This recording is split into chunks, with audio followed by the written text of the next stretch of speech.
그 다음에 페이지 16페이지 뭐죠? 16페이지 그 국가법령정보센터는 한 번씩 보세요. 한 번씩.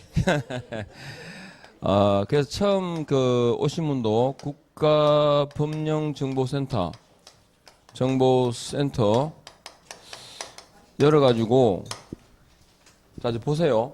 국가법령정보센터. 일단 여기 탁 클릭하시면 제가 이건 데스크탑에서 보시면 좋겠는데 3단 비교가 있거든요. 이 법은 요 3단 비교 탁 누르시면 이렇게 3단으로 나눠집니다. 그래서 제일 왼쪽에 법률이 있고 그 다음에 대통령령이 있습니다. 통상 우리 시행령 하고요. 그리고 조문에는 뭐 대통령령이라고만 나오니까. 그리고 우리 주무부처가 국토교통부입니다. 그래서 국토교통부령이 있습니다. 이렇게 법률, 대통령령, 국토교통부령. 일단은 국회에서 제정된 이 법률에는 모든 사항을 담을 수는 없으니까 세부적인 내용을 대통령령에 이렇게 위임시킵니다. 그리고 그 시행에 관해서 필요한 내용을 담고 있고 또 대통령령에서 국토교통부령으로 또 위임을 시키죠. 근데 법률에서 국토교통부령으로 직접 위임을 시키는 경우가 있습니다. 그러면 이런 경우들은 조문을 탁 펴면 있잖아요. 가운데 비어있겠죠. 법률에서 국토부령으로 바로 위임시켰으니까. 그래서 이걸 자꾸 보다 보면 그 위치가, 그 내용이 어디에 있었는지 정도는 기억이 되거든요. 그래서 왼쪽에 있었으면 법률이고, 오른쪽에 있으면 국토부령이고, 가운데서 본 적이 있으면 대통령이겠죠. 보통 이제 이렇게 법령 칙으로 이루어지는데 3단으로 국토교통부령이 시행규칙, 대통령령이 시행령입니다. 그래서 이렇게 위임되는데 보통 무슨 기준으로 끝나거나 무슨 사항으로 끝나는 건 대통령령에 있습니다. 국토부령에는 등록증이나 자격증, 뭐 확인 설명서 같은 각종 서식에 관한 내용은 국토교통부령으로 정한다. 그러니까 자격시험에 합격을 하면 자격증을 교부하겠죠. 자격증 교부의 근거가 뭐겠습니까? 국토교통부령입니다. 국토교통부령이 정하는 바에 따라 자격증을 교부한다. 근데 말씀드린 것처럼 법률에서 국토교통부령으로 직접 위임시키는 경우도 있다. 그게 뭐냐 하면 고인정하고요. 그 다음에 인장하고 그 다음에 부동산 거래 정보망 이렇게 요 세 가지 항목은 고용인, 인장, 정보망 요 세 가지 항목은 뭐가 없다고요? 대통령령으로 정한다 이러면 X죠. 법률과 국토교통부령으로만 기본 내용을 정하고 있다. 일단 이렇게 그 구성에 대해서. 그리고 공인중개사법의 수업을 들으시게 되면 이제 알아야 될 기본적인 내용이 있는데 우리가 있잖아요. 중개사무소를 딱 가잖아요. 가보면 가보셨죠? 안 가봐도 지나가다 보면 보이잖아, 그죠? 여기 보면 중개사무소에 딱 보니까 뭐 이렇게 있어요. 뭐 문이 다 열려 있으면 옆에 뭐 막 뒤로 붙여놨죠. 뭐 신속 중개, 성실 중개, 뭐 책임 중개 뭐 이렇게 붙어 있고 그다음에 무슨 뭐 아파트, 그다음에 주택, 뭐 그죠? 공장 부지 뭐 등등 쫙 붙여 있어요. 근데 여기 보니까 여기에 앞에 간판이 걸려 있지 않습니까? 이걸 뭐라 그래요? 5개 광고물 그럽니다. 5개 광고물입니다. 이 5개 광고물은 달아야 돼요? 설치해야 된다? 할 수 있다? 할 수 있어. 없어도 돼요. 그죠? 그런데 5개 광고물을 설치하게 되면 여기에다가 성명을 표기해야 됩니다. 정현대라고. 인식할 수 있는 정도의 크기로. 근데 이렇게 하는데 뭐 등록번호를 기재할 이런 건 규정이 없어요. 어쨌든 5개 광고물에는 성명을 표기해야 된다라고 되어 있고 근데 이 5개 광고물에 그러면 이제 사무소 명칭을 쓸 거 아니에요. 그죠?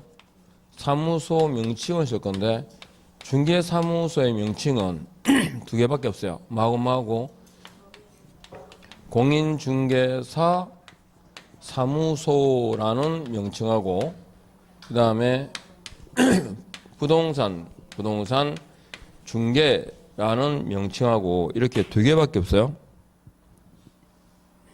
그래서 요 두 개의 명칭은 떨어지고 붙어도 상관이 없는데 단어는 다 들어가야 돼요. 그러니까 공인중개사무소가 아니고요. 공인중개사 사무소, 또 부동산 사무소가 아니고 부동산 중개라는 명칭을 여기에 떨어지고 붙어도 관계없는데 꼭 들어가야 됩니다. 그렇죠? 그럼 이런 사무소 명칭을 사용해서 사무실을 열었죠. 가보면 이 사무소는 허가받았을까요? 허가받은 건물이라야 됩니다. 그리고 불법 건축물은 안 됩니다. 근데 이 건물이 등기가 안 된 건물이에요. 될까 안 될까? 돼요. 뭐가 안 되는데, 그러니까 건축물 대장에 기재된 건물이라고 해서 등기되었다는 보장은 없어요. 그죠? 어쨌든 지금 듣고 계시죠? 이렇게 해서 사무소를 딱 얻었어요. 이 사무소는 제 이름이냐? 제 건물입니까? 어찌 알아요? 내 건지. 응. 내 거일 수도 있어요. 당연히 아닌 줄 아네. 내 거랑 상관없고 남의 거 상관없죠. 근데 이 건물을 빌릴 때 내 이름으로 안 빌려도 돼요. 지 짝지 이름으로 빌려도 돼요. 예, 그죠? 예. 그래서 소유물이고 타인 명의 임대차도 가능합니다. 그렇죠? 지금 기본적인 굉장히 다 중요한 내용들이 이거 지금 전 들어보면 그래서 이렇게 사무실 딱 했어요. 딱 들어가 보니까 벽에 딱 걸려 있어. 정이 몇 개 쫙 걸려 있어요. 소장님이 나이가 많을수록 많이 걸려 있어요. 젊을수록 심플한 걸 좋아하는데 명함에도 있잖아요. 그냥 소장, 공인중개사 누구 이러면 될 걸 주저리 많아요. 뒷면에 보면 앞에 다 못 적어 뒤에 다 걸었어요. 바르게 살기부터 해가지고 온 저기 축구회 회장부터 해가 다 적어놨어요. 그런 거 안 적어도 돼요. 내 얼굴이 명함인데. 그죠? 잘 살았으면 얼굴이 명함이잖아요. 그래서 4개가 딱 걸려있는데 기본적으로 4개 몇 개 걸었어요 지금? 4개 걸렸어요. 물론 되게 더 걸었어요.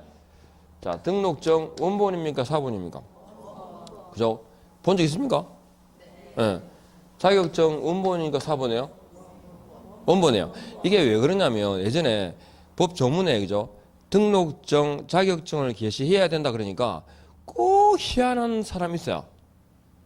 그걸 등록증, 자격증이라고 했기 때문에 원본이라고 안 했기 때문에 사본을 걸어도 된다라고 주장하는 사람이 있었어요. 근데 말인즉슨 틀린 게 아니에요. 등록증, 자격증을 걸어야겠지. 사본 거짓말한 말은 없었으니까. 그래가지고 중개사 예전에 중개사무소에 가보면 복사 있죠? 카피해가지고 거다가 다 이 액자 넣어가지고 걸어놨어요. 걸어보면서 이렇게 이름 밑에 주민번호 있죠? 주민번호를 하이트로 쫙 발라놨어요. 왜? 나이가 외부로 알려지는 게 싫은 거지. 즉 다시 말해서 그 소장이 나이가 많다는 거지.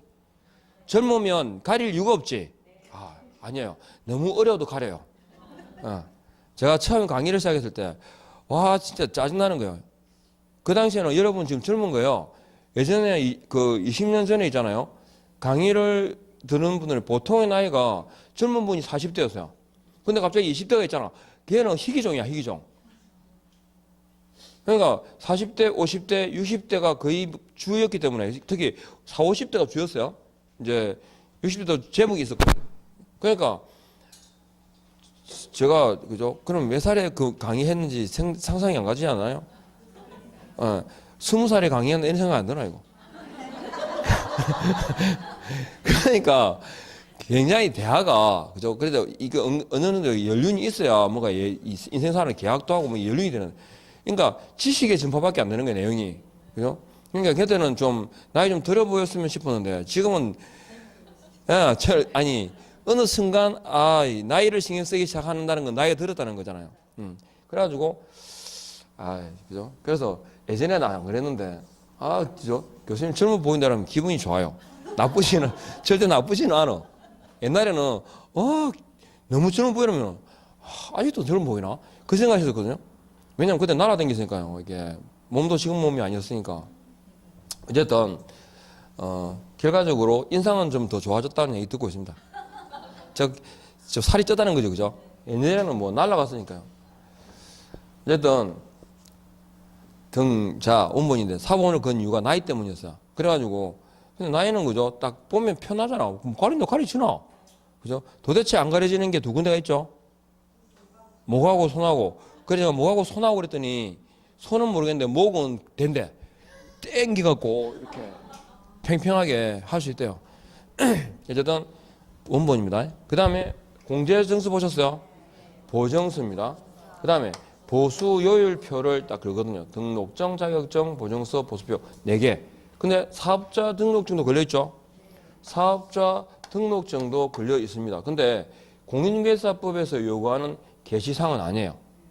그러니까 이거 아셨죠? 답이 딱 5개에서 그죠? 공인중개사법상의 게시 의무사항이 아닌 것을 물으면 답은 이거죠? 왜? 모양이 다르잖아요. 사업자 등록증까지 어쨌든 이 4개입니다. 4개. 딱 그래가지고 중개사무소 가보니까 물건을 의뢰해야 될 거 아닙니까? 의뢰해야 되는데 거기 소장 있죠? 소장이 있습니다. 아직도 그 중개사무소 가고 사장님 이런 사람 있어요. 사장님은 복덕방이고요. 그렇죠? 복덕이라는 말이 생기복덕이라는 준말인데 그게 나쁜 말은 아니에요. 거래하는 사람들에게 생기, 기가 일어나고 하셨죠? 복이 생기고 덕이 일어나는 이런 거니까 좋은 말인데 일단 소장을 뭐라 불러요? 개업 공인중개사예요. 이 사람이 소장이에요. 소장을 개업 공인중개사 소장이라 불러요. 근데 소장만 있는 게 아니고 부장도 있고 또 실장도 있어요. 그죠? 근데 부장, 실장이 있는데 이 부장은 자격증이 있는 사람이에요. 자격증이 있는 사람을 뭐라 그래요? 소속 공인중개사 그래요. 근데 자격증 없이도 일 제일 잘하는 사람이 있습니다. 뭐? 중개보조원 그럽니다. 자, 이렇게요. 보통 우리는 이 두 사람을 갖다가 뭐라고 부르냐면 고용인 그럽니다. 그리고 이걸 한자로 등 그럽니다. 그러니까 시험 그 조문에 개업 공인중개사 등 할 때 등이 뭔지 아시겠죠? 고용인을 말합니다. 저 부장, 실장을 말합니다. 차이 아시죠? 자격증 있는 사람, 없는 사람. 그러니까 자격 없는 일반인도 중개업에 종사할 수 있다, 없다? 있다. 그래서 중개업에 종사하는 자가 누구냐면 요겁니다. 개공 등입니다. 아시죠? 그러니까 표현을 구분하셔야 돼요. 중개업에 종사한다 라는 말은 중개업에 종사한다는 말은 이 중개보조원이 있잖아요. 그 의뢰인을 데리고 가서 아파트를 보였어요. 현장 안내죠. 그리고 의뢰가 들어왔는데 그죠? 어디 아파트 좀 팔아주세요. 그러니까 소장이 시켰어요. 거기 그죠? 김 시장 가가지고 그죠? 집에 안에 어떤지 한번 보고 오네. 그러면 가서 현장 조사 확인하겠죠. 이게 뭐라고? 중개업 종사야. 그러니까 중개업에 종사하는 사람은 누구예요? 개공 등이에요. 근데 중개 업무를 수행한다라는 표현을 해요. 중개 업무를 수행한다. 중개 업무 수행은 누가 합니까? 자격증 있는 사람은 합니다. 그러니까 개업 공인중개사하고 누구? 소속 공인중개사. 지금 개공 소공이라고 적혀 있지만 딱 보시면 아시겠죠? 줄여서 개공이고 이건 소공이고 이건 중개보조원입니다. 아셨죠? 중개 업무 수행이 뭐냐면 개업 공인중개사가 하는 일 중에 가장 핵심이 뭐냐면 중개 대상물에 대한 충분한 설명을 해주는 거야. 이런 선택을 하려면 설명이 드려야 되겠죠? 어떤 물건인지. 그래서 확인 설명이라든지 확인 설명 그리고 뭐 계약서를 쓰잖아요. 계약서 작성 이런 거예요. 그래서 확인 설명과 계약서 작성이 중개 업무 수행이에요. 그러니까 이건 누가 한다고? 자격 있는 사람만 합니다. 개공, 소공. 그러니까 중개사무소에 누가 있는지 아시겠죠? 그런데 개공이 하는 일 중에 우리 구분해야 될 게 개공이 계약서를 쓰잖아요. 그러면 당연히 뭘 찍어요? 도장을 찍어요. 근데 도장을 찍는 사람은 누구예요? 책임지는 자예요. 책임지는 자는 공인중개사예요. 공인중개사 이퀄 책임지는 자란 뜻입니다. 이 공인중개사 법에서. 그러면 책임지는 자는 많을수록 좋죠. 그러니까 서명 및 날인입니다. 아셨죠? 그러니까 서명 및 날인하는 사람은 개공도 당연히 해야 되고, 이거는 개공해야 되고, 소공은 근데 이 사무실에 부장이 셋이 있어요. 그러면 다 찍어야 돼? 그렇진 않아요. 그 중에서 누구? 그 건에 대해서 업무를 보조한 사람. 그걸 우리가 당해 중개 행위를 한 겁니다. 그리고 소공이 중개 업무를 수행하니까 개공이 하는 일을 다 한다는 거죠. 그렇지만 다 하지만 혼자 하진 않아요. 계약서를 쓸 때, 확인 설명서를 쓸 때 소공이 서명 및 날인을 하는 경우를 하더라도 혼자는 안 합니다. 아셨죠? 누구? 개공과 함께 이야기했죠. 그래서 소장이 누구고 부장실장인데, 자 그러면 뒤에 나올 거니까 개공은 그럼 뭐냐? 개공은 공인중개사법 있죠. 이 법이 뭐예요? 공인중개사법이에요. 그럼 민법은 뭐예요? 저 법이에요. 아셨죠? 다른 법률에 의하여 그러면 다른 법률 그러면 공인중개사법 빼고 이 법에서 뭐 한 사람이냐면 사무소 있잖아요. 사무소를 설치했다, 개설했다고 등록한 자가 뭐예요? 개공이에요. 그러니까 개공이 딱 나오면 이 법에서 뭐 한 사람이다? 등록한 사람이다. 이걸 기억해야 돼요. 그러면 실무적으로 우리가 등록했다 그랬잖아요. 근데 이 사람이 사무소 등록을 딱 하고 문을 잠그고 유럽을 갔어요. 기차가 뚫리면 유럽 가는데 60만 원이면 간대요. 60만 원이면. 날짜가 좀 걸려요. 열흘인가? 근데 그렇게 많이 걸리진 않아요. 열흘인가 보름인가 그 정도 걸린대요. 그러니까 여행 목적 하는 거지. 그러니까 가다가 시베리아 중간에 내려가지고 오줌 남누고 다시 또 다음 차 타고 또 가고 그러면 안 될까? 그러니까요. 지금 크루즈 있잖아요. 크루즈가 그렇잖아요. 가다가 1년간 무슨 해운권 끌어가면 어디가 내리잖아, 섬에서. 그러면 한 달 살다가 다음 또 터미널 돌아가서 또 타고 가고 이러잖아. 그러니까 그러면 되겠죠, 뭐. 그러니까 등록을 하고 딱 문을 잠그고 유럽에 갔어요. 이 사람은 개공입니까, 안 합니까? 중개업 합니까, 안 합니까? 안 하고 있지, 지금. 그러니까 무슨 말이냐면 개공이라는 정의는 중개업을 영위한다는 거하고는 관계없어요. 그냥 이 법에서 뭐 사람입니다. 등록한 자를 개업 공인중개사라고 부르는 거죠. 물론 등록하고 열심히 업을 하고 있을 수도 있죠. 그러니까 그건 관계없다는 거지. 단지 등록한 걸 뭐란다? 개업 공인중개사 그래요. 그리고 등록이라는 말은 사무소라는 뜻입니다. 그러면 등록했다라는 말은 실무적으로 사무소니까 등록한 사람은 뭐가 있는 거죠? 사무소가 있는 거죠. 문을 잠그고 딱 갔어. 유럽에서 일을 안 하고 있어도 사무소는 있어야 돼, 없어야 돼? 있어야 돼. 왜? 개공이니까요. 개업 공인중개사라고 부르는 한에는 뭐가? 사무소는 둬야 됩니다. 아셨죠? 그러면 이 등록이라는 게 있잖아요. 등록은 우리가 경상도 말인가 이게? 한 사람 앞에 한 개씩. 그죠? 1인이에요, 1인. 대인적 처분이에요. 우리가 등록을 하는데, 자, 이거 모든 얘기 다 들었어요. 등록을 갖다가 신청해야 될 거 아닙니까? 누구한테 하냐 그러면 시장군수 구청장에게 해요. 그럼 여기에 사무소를 두면 어디에 해야 돼요? 연제구청장에게 등록 신청해야 돼요. 연제구청장 같은 경우, 연제구 같은 경우를 우리가 자치구 그래요. 자치구는 특광시 아래에 있는 걸 우리가 자치구 그래요.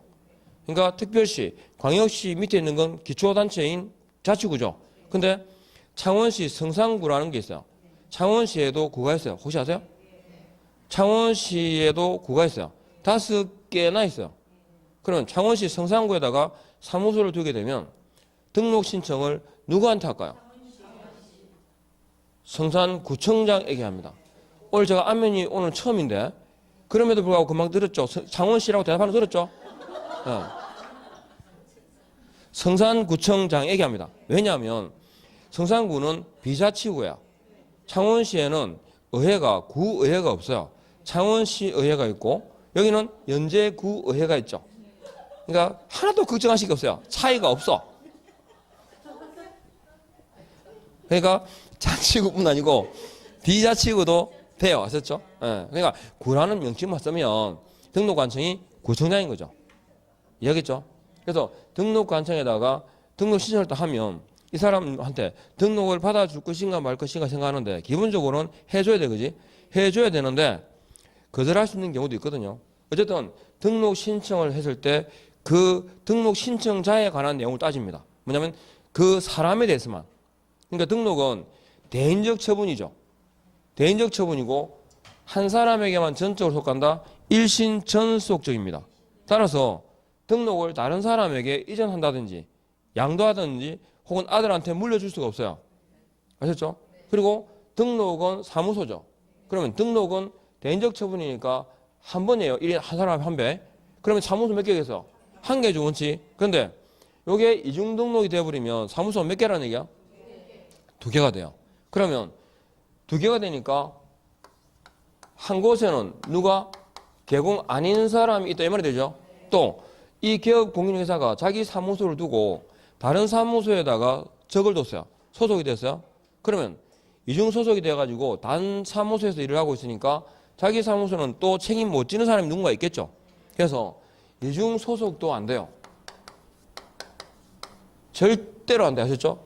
그리고 아까 일신 전속적이다 했으니까 양도 대여가 될 리가 없어요.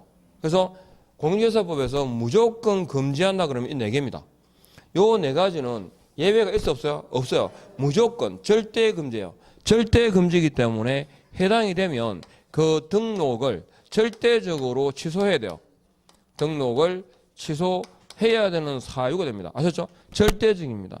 절대적이라는 말은 같은 말로 필요적이다 혹은 기속적이라고 얘기합니다.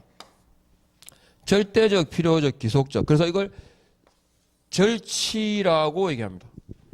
줄여서 절치. 그럼 반대는 뭐겠습니까? 절대 반대니까 상대적, 필요적 반대, 임의적, 기속적 반대, 재량적 취소. 아셨죠? 그래서 이 경우에는 제일 중요한 거예요.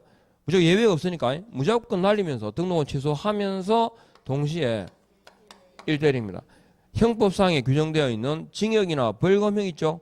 징역이나 벌금형을 고하는 경우를 행정형벌이라고 공인중개사법에서 형벌은 1년 이하의 징역이나 1,000만 원 이하 벌금에 처하는 경우하고 3년 이하 징역이나 3천만 원 이하 벌금에 처하는 경우 두 종류가 있습니다.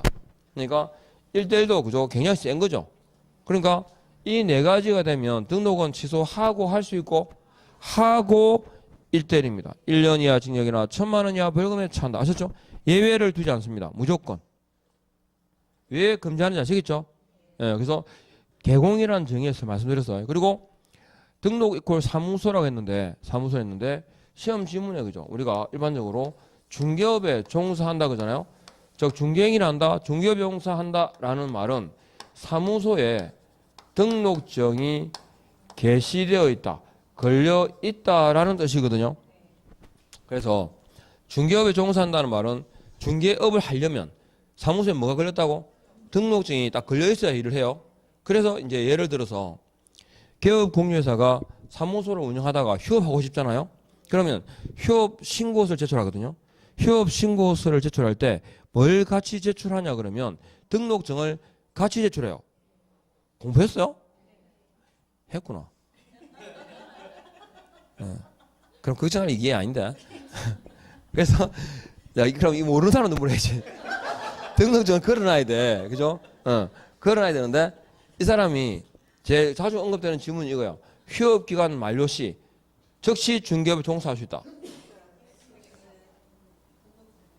개업 공인중개사는 휴업 기간 만료 시 즉시 중개업에 종사할 수 있다.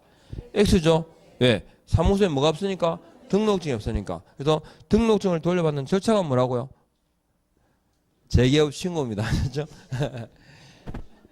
그래서 요거 이제 영어기도 하고 기본적으로 알고 계셔야 될 원칙들이에요. 그래서 중개업에 종사한다라는 의미, 중개업무를 수행한다, 등록, 그다음에 중개업에 종사할 때 뭐 등록증 게시라든지 공인중개사법에서 무조건 금지하는 게 4개 있다는 거. 그리고 중개사무소의 구성원, 개공, 소공, 중개업은 나오죠, 그죠? 요것도 딱 기본 틀을 정리해서 아, 요렇구나라고. 저 사무소에 관한 내용이 일반적으로 말씀드렸어요.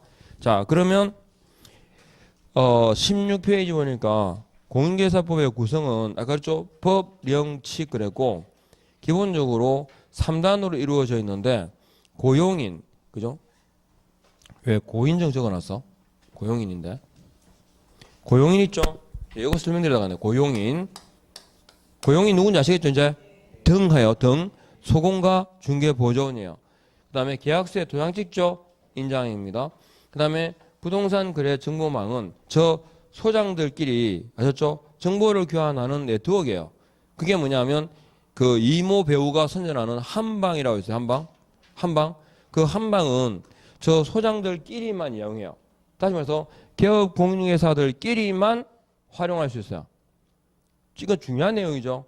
그러니까 부동산 거래 정보망을 이용하는 자는 일반인 의뢰인이 돼 안 돼? 안 돼요. 소장들끼리만 해요.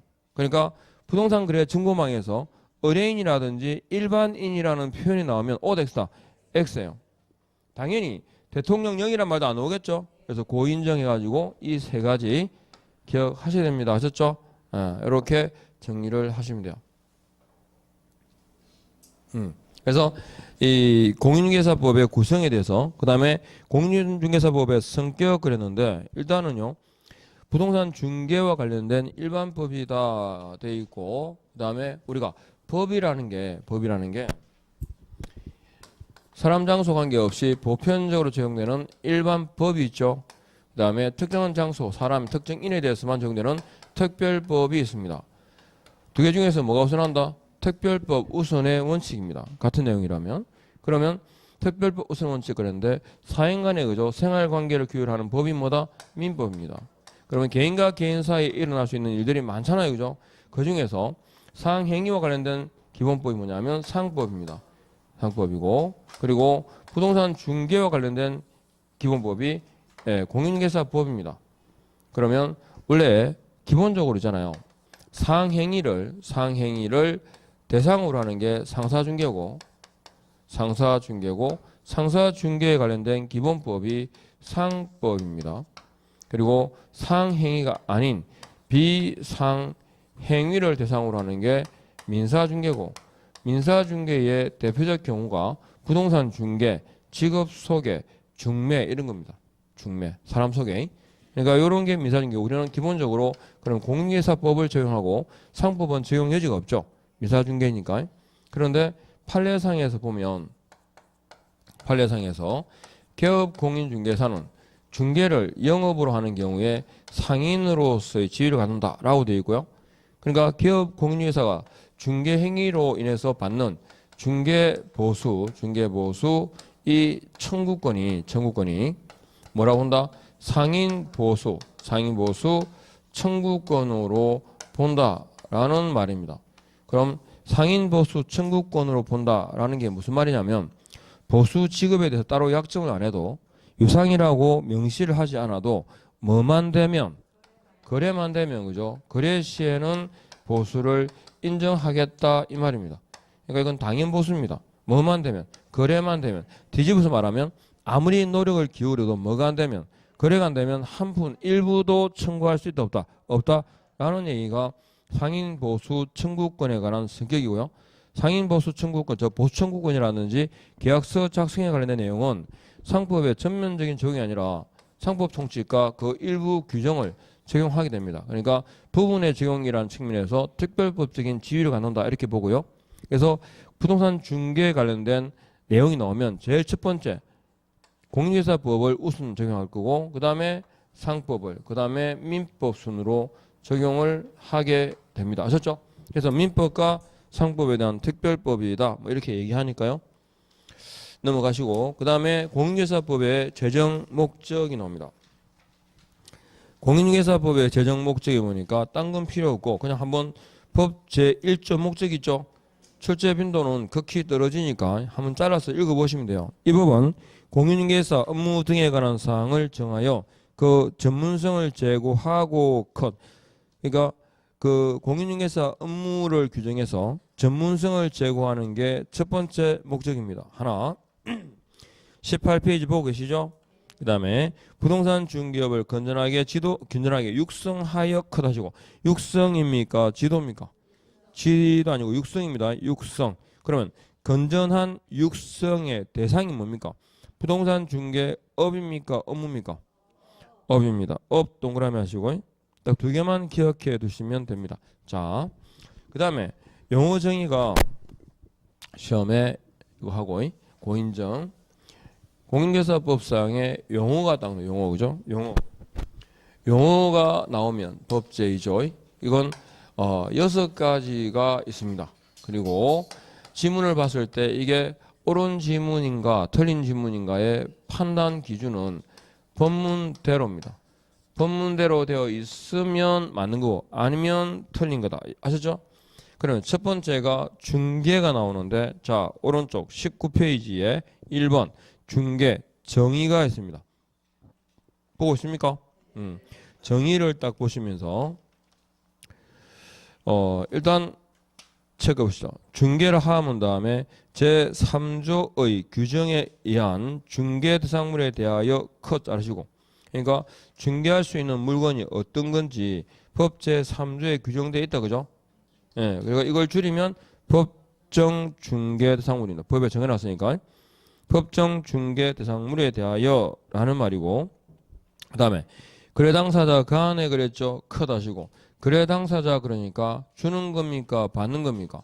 주고 받는 거죠. 주기만 하거나 받기만 하는 건 대상이 될 수 없다라는 말입니다. 그래서 거래 당사자 간에 그러니까 정여라든지 그 다음에 기부 체납 같은 거 있죠. 광고판 같은 거요. 이렇게 그런 경우들은 대상이 될 수 없고 그 다음에 자 매부터 매매 교환 임대차 그 밖의 권리의 득실 변경에 관한 행위를 컷 자르시고 매부터 행위를까지를 묶어서 내자로 뭐란다? 법률 행위라 그럽니다. 법률 행위를 아셨죠? 법률 행위를 그다음에 많은 거다 알선하는 것이다. 즉 중개는 많은 거다 알선하는 것이다. 자 그러면 자 지문을 딱 보면서 자 중개는 알선하는 겁니다. 중개는 그러면 중개는 알선하는 것이다. 알선 이퀄 소개하는 것이다 이 말입니다. 지금 우리는 지금 개공을 전제로 하고 얘기하고 있죠. 그러면 이 중개를 거기에 보니까 누가 한다라 있어요?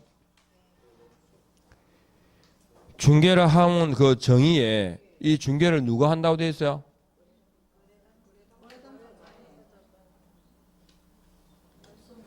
중개라는 행위를 누가 하는 것이다 라고 되어 있냐고 그게 아무 말이 없죠.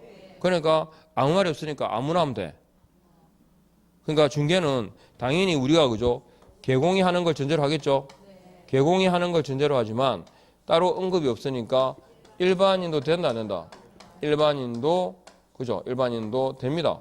기억하시겠죠. 그러니까 따로 규정이 없다는 말은 일반인이나 개공이나 관계없다 이 말이죠. 중개는. 근데 거기 보니까 그 용어에 돈 받아라 있어요. 돈을 받아야 된다. 보수를 이유는 없죠. 그러니까 중개라고 하는 것은 그러면 기본적으로 우리가 하는 건 공짜입니까? 돈 받는 겁니까? 돈 받는 거죠. 유상중개죠. 그러니까 유상중개는 당연한 거고 유상중개는 당연한 거고 뭐도 돼? 무상중개도 된다. 즉 유무상과 관계 있다 없다? 없다는 의미예요. 이 지금 용어에 딱 보면. 그러니까 유상인지 무상인지 언급하지 않았으니까 무상중개라는 개념도 성립할까요? 됩니다. 일반인도 될까요? 됩니다. 됐죠? 됐죠? 중개한다, 알선한다, 소개한다. 여기까지 이해 다 됐죠? 그럼 중개한다, 알선한다, 소개한다, 무엇을 돼 있잖아. 그죠? 그럼 그 지문에서 얼를로 끝난 게 뭐 있어요? 그죠? 매부터 해가지고 행위까지를 묶으면 그게 법률행위랬죠? 그러니까 법률행위입니다. 그러니까 중개행위의 대상이 뭐라고? 법률행위다. 아셨죠? 중개행위, 중개한다, 알선한다, 소개한다, 뭐 법률행위를 여기죠. 법률행위를입니다. 그러면 여기서 말하는 법률행위는 계약이죠. 거래 당사자 간에 그랬죠. 그럼 계약 중에서 무슨 계약? 쌍무계약입니다. 그래서 법률행위란 뭘 말한다? 쌍무계약을 대상으로 합니다. 그러면 법률행위라고 하는 것은 매매, 교환, 임대차, 임대차를 말한다. 매매 교환 임대차만 얘기하는 건 아니죠. 매매 교환 임대차 그 밖에. 자, 실제로 있잖아요. 답을 중개란 용어가 나올 때 제일 먼저 사실 체킹하시고 이거예요. 그 밖에 이하가 있는지. 그러니까 실제 시험에서 잘못된 지문으로 많이 나온 게 뭐냐면 매매 교환 임대차에 관한 행위를 알선하는 것을 말한다. 이렇게 나왔거든요. 그러니까 매매 교환 임대차 그 밖에는 뿐만 아니라로 읽으면 돼요. 매매 교환 임대차 뿐만 아니라 뭐라고? 네, 그 밖에 뿐만 아니라 권리 득실 변경에 관한 행위까지죠. 권리 득실 변경에 관한 행위를 많은 거다 알선하는 것이다. 그죠? 됐고. 그리고 여기서 권리를 할 때 우리가 공인중개사법이라고 하지만 그 전의 명칭이 부동산 중개법이었어요. 그러니까 우리는 대상이 딱 정해져 있어요. 그러니까 여기서 권리라고 할 때 있잖아요. 이 권리는 무슨 권리를 말하는 거야? 부동산에 관한 권리를 말합니다. 부동산에 관한 권리니까 동산에 관한 권리는 대상이 될까 안 될까요? 안 돼요. 부동산에 관한 권리입니다. 아셨죠? 부동산. 그리고 그 권리는 계약으로 득실 변경이 가능해야 됩니다. 계약으로 득실 변경이 가능한 권리를 말합니다. 득실 변경이 가능하다. 여기서 계약으로라는 뜻은 당사자, 계약의 당사자 의사에 따라 이거네요. 당사자 의사에 따라 그 의사에 따라서 뭐 한다고? 득실 변경이 발생하니까 반대로 법률 규정 있죠. 법률 개인의 의사와 관계없이 법률 규정에 의한 즉 법정 권리는 대상이 될까 안 될까요? 안 된다. 여기까지 다 이해됐습니까?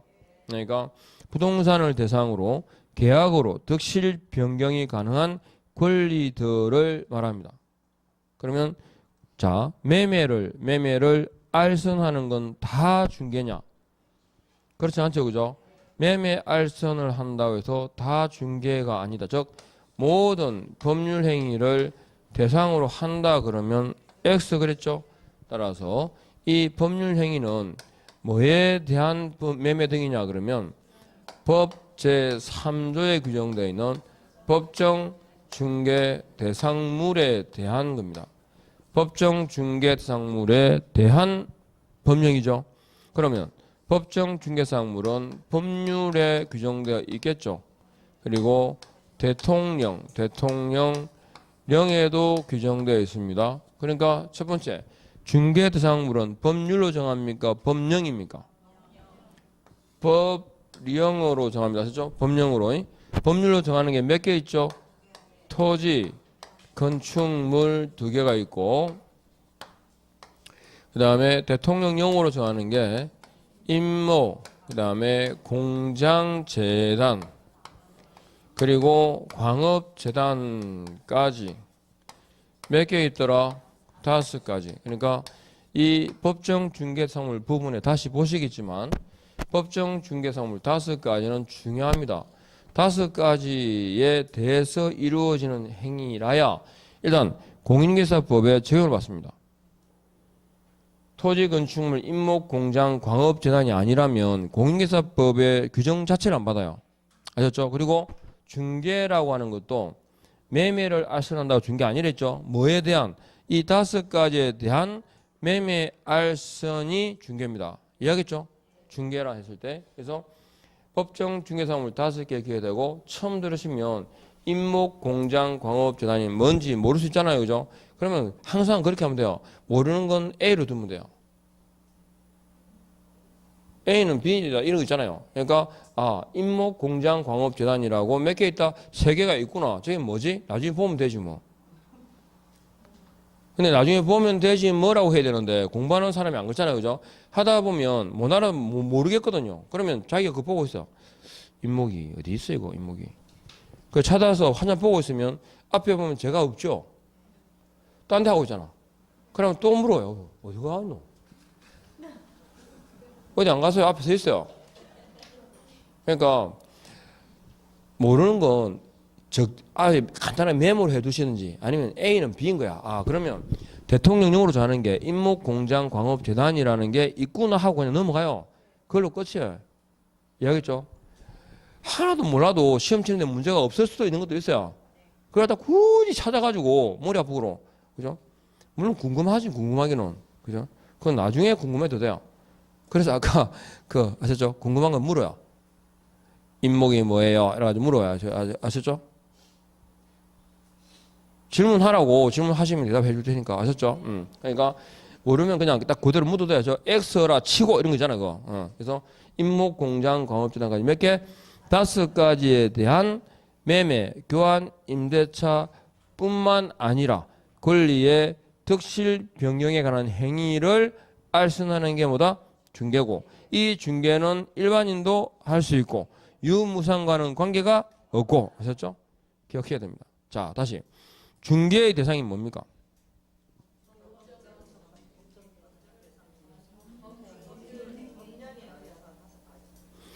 중개의 대상이 뭐라고? 그죠? 법률 행위입니다. 뭐에 대한? 법정 중개 대상물에 대한 법률 행위를 대상으로 하는 게 뭐라고요? 중개예요. 그러면 여기도 나온 김에 중개가 뭐냐 그러면 이게 왜 중개다 아니다가 굉장히 중요한 이유가 뭐냐면 중개 행위라야 이 소장들은 보증에 가입해 있거든요. 그러면 중개라야 어떻게 돼요? 소장들에 가입되어 있는 보증기관에서 의뢰인이 바로 배상을 받을 수 있어요. 근데 만약에 중개행위가 아니면 그게 배상 책임을 져야 되는 경우라 하더라도 중개행위가 아니면 개인 민사로 가야 돼요. 민사 절차 해가지고 소를 제기하고 소송 가서 받았어. 아셨죠? 판결문이 나오면 그 판결문에 기해 가지고 다시 압류를 하고 어쩌고 저쩌고 거쳐서 이렇게 돼요. 이해하겠죠? 네. 그러니까 중개라는 개념은 개공의 주관적 의사로 판단하겠어요? 객관적이겠어요? 네. 일단 다 있어도 객관적이라는 것만 하면 돼. 주관적인 의사하고는 관계 있다 없다? 없다. 그것만 아시면 돼요. 자, 그래서 중개라는 개념까지 아셨죠? 이렇게 딱 기본 틀이 요겁니다. 여기까지. 그래서 중개의 성격부터 쭉 나오는데 어쨌든 여기 이 개념 아시겠죠?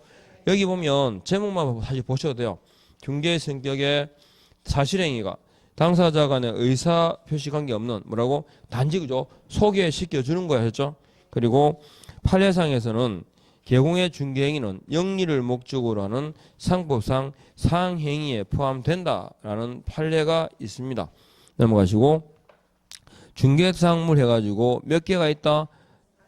법령에 정하는 5개 있죠. 이 5가지라야만 공인중개사법에 적용을 받고 이 5가지라야만 중개가 되고 중개업이 됩니다. 이해하겠죠? 예. 그러니까 이 매매, 교환, 임대차의 알선이 다 중개가 아니라 뭐에 대해서 5가지에 대해서. 그래서 제가 계속 예를 드는 게 있거든요. 창녕에 유명한 게 몇 개 있다고? 예. 양파가 있어요. 양파도 있고 땅콩도 있어요. 나가생. 그러니까 땅콩 같은 경우도 유명해요. 그래 진짜 그죠. 땅콩 알땅콩이 6,800원 하거든요. 500g에. 국산이 비싸요. 작년께. 예. 그래가지고 그걸 볶은 건 8,700원인가요? 제가 알땅콩을 살까 볶은 걸 살까 하다가 알땅콩을 샀거든요. 사가지고 있죠 이거. 제가 직접 그 칠중 냄비에 돌려가지고 이렇게 팔아붙이고 무거워가지고. 그죠? 그래가지고 뒤적뒤적 해가지고 그게 훨씬 맛있어요. 생땅콩도 맛있어요. 저는 생땅콩을 좋아하기 때문에 생땅콩 먹는데 그건 밭에서 먹으면 진짜 맛있는데 어쨌든 그렇게 창녕에 양파하고 땅콩이 유명해요. 그리고 또 나이 드시면 진짜 그잖아요. 양파는 혈액순환에 좋거든요. 진짜로 혈액순환, 혈압, 뭐 당뇨인데 좋다고 얘기를 해요. 그리고 양파를 쭉 계속 상복하시면 체중이 줄어요. 살이 빠져요. 다이나마이트 하는데 좋아. 잘못하면 터질 수 있지만 어쨌든 그렇게 하는데 제가 학원에 갔는데 그 원장님이 마늘 그 껍질이잖아요. 마늘 껍질 벗긴 걸 막 이렇게 옹대기 이게 담아놨어. 그래서 제가 물었거든요. 요새 뭐 소일거리로 뭐 마늘 깝니까? 그랬거든요. 그러니까 마늘 깐 게 아니고 양파가 좋잖아요. 제가 그 말씀드렸잖아. 근데 마늘 껍질이 양파보다 몇 배 좋대요. 효과가. 그래가지고 그분이 그 고혈압 경계선에 서 있었다네요. 그래가지고 2달 먹었는데 20이 떨어졌어요. 혈압이. 그래가지고 지금 그거하고 또 뭐더라? 콜레스테롤 수치를 낮추는데 특별한 효력이 있대요. 그래서 혹시 마늘 껍질을 이게 하루에 이게 물을 우려가지고 그 차 있잖아요. 차처럼 끓여서 그걸 하루에 3번을 드셨대요. 아침, 점심, 저녁으로. 그러면 확실히 효과가 있대요. 해보세요. 뭐 아마도 그 혈압이나 이 뭐 콜레스테롤 수치나 이런 거 다 신경 써야 되는 때니까 하여튼 괜찮대요. 그게 양파보다 훨씬 더 효과 있대요. 어쨌건 그 다음에 오른쪽 가지고 다른 건 안 보셔도 돼요. 그 대상 권리 보시죠. 대상 권리는 이거요. 부동산에 관한 권리고 계약으로 득실 변경이 가능한 경우다. 그러면 소유권 완전 무권이죠. 점유권 X의 그죠? 그 다음에 지상 지역 전세권 O죠. 되는 거. 지금 되는 거 안 되는 것만 구분하실 수 있으면 돼요. 그리고 3번에 보니까 저당권 될까요? 돼요. 질권은요? 안 돼요. 유치권은요? 안 된다 된다라고 말하기가 애매하죠. 그래서 세 번째 줄에 보시면 있어요. 유치권은 이전이 가능하므로 유치권의 양도는 중개가 가능하다. 됐습니까? 그러니까 밑에 유치권 성립은 안 되는데 유치권의 양도는 가능하다. 유치권 이전이라고 표시합니다. 그 다음에 법정지상권은 될까 안 될까요? 안 돼요. 근데 밑에 보면 왜? 법정이니까. 그죠? 법정 권리니까. 근데 밑에 보니까 성립은 안 되는데 법정지상권 양도 이전돼 있죠. 이 같은 말로 제가 뭘 했죠? 등기된 법정지상권 같은 말이에요. 예. 적어놔요. 이것도 혹시 바꿔서 놓으니까 우리는 이상하게 너무 공부를 하다 보면 사람이 자꾸 단순해져요. 뭐 글자만 좀 다르면 다른 거인 줄 알아. 그러니까 등기된 법정지상권이나 아셨죠? 법정지상권 이전 양도나 같은 말이고요. 이미 성립한 법정지상권도 같은 말이에요. 세 개가 법정지상권 이전, 등기된 법정지상권, 이미 성립한 법정지상권 세 개가 같은 말이라고. 같은 말. 같은 표현이에요. 아셨죠? 예. 그 다음에 오른쪽 법정지상권도 될까 안 될까? 법정 권리니까 안 되겠죠. 그죠? 법정지상권 성립은 안 됩니다. 옆에 적을까요? 법정지상권 이전 똑같습니다. 법정지상권 이전, 등기된 법정지상권, 이미 성립한 법정지상권 돼야 안 돼요? 돼요. 그건 돼요. 성립 안 되지만. 그러니까 법정 권리 중에서 대상이 되는 건 세 개가 있어요. 법정 권리가 이게 안 된다 그랬잖아. 그죠? 안 된다라고 했는데 되는 경우도 세 개가 있어요. 일단 유치권 성립이에요, 이전이에요? 이전이에요. 그 다음에 법정지상권 성립 이전 이전이에요. 다른 말로 등기된 법정지상권, 이미 성립한 법정지상권. 그 다음에 법정지상권도 돼야 안 돼요? 법정지상권도 성립은 안 되지만 이전은 가능합니다. 이렇게 요 세 개 다 기억해 두시고, 그 다음에 담보가등기 저당권 준하죠? 됩니다. 그 다음에 임차권 될까요? 됩니다. 등기된 판매권 됩니다. 분묘기지권 안 됩니다. 근데 등기된 판매권 옆에다가 판매권 실행해봐요. 판매권 실행은 안 돼요.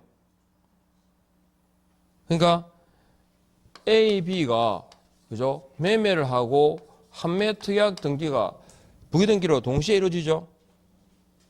매매로 인한 소유권 이전 등기하고 판매 특약 등기가 동시에 이루어지잖아요. 부기등기로. 그러면 판매권은 누구한테 유보되어 있다? 이 사람한테 유보되어 있어요. 이 사람 매도인이면. 그러면 A가 C한테 그죠? 판매권을 이전할 때 여기에 개공이 개입하실 수 없어요? 있어요. 그게 등기된 판매권의 양도 이전이에요. 그런데 판매권 실행은 뭐냐면 판매권을 가진 사람이 사는 거 있죠? 예, 대사는 거. 이게 판매권 실행이에요. 다른 말로 판매권에 기한 재매매라고도 불러요. 첫 번째 매매했죠? 그러니까 판매권 가진 사람이 또 하니까 이게 재매매예요. 그러니까 판매권에 기한 재매매, 판매권 실행은 돼 안 돼? 안 돼요. 개공이 개입할 여지가 없어요. 이해합니까? 그거하고 구분해야 돼요. 등기된 판매권 이전하고 요거하고 달라요. 판매권 실행 혹은 판매권에 기한 재매매라고 표시합니다. 들었죠? 까지 이렇게 정리를 해 두시고 그 다음에 다음 페이지 보니까 중개 대상인 행위와 아닌 행위 해가지고 다시 뭐 정리를 하고 있습니다. 중개 대상은 여기 있죠. 법률 행위죠. 법률 행위인데 당사자 의사잖아 이거는. 근데 법률 규정에 따라서 권리 변동이 발생하는 경우도 있죠. 그게 뭐냐면 상공판경입니다. 상공판경. 상속, 공용, 수용, 판결, 경공매 있잖아. 그죠? 이건 돼, 안 돼? 안 돼요. 해서 이렇게 일단 참고하시고 조금 쉬었다가 중개업부터 가겠습니다.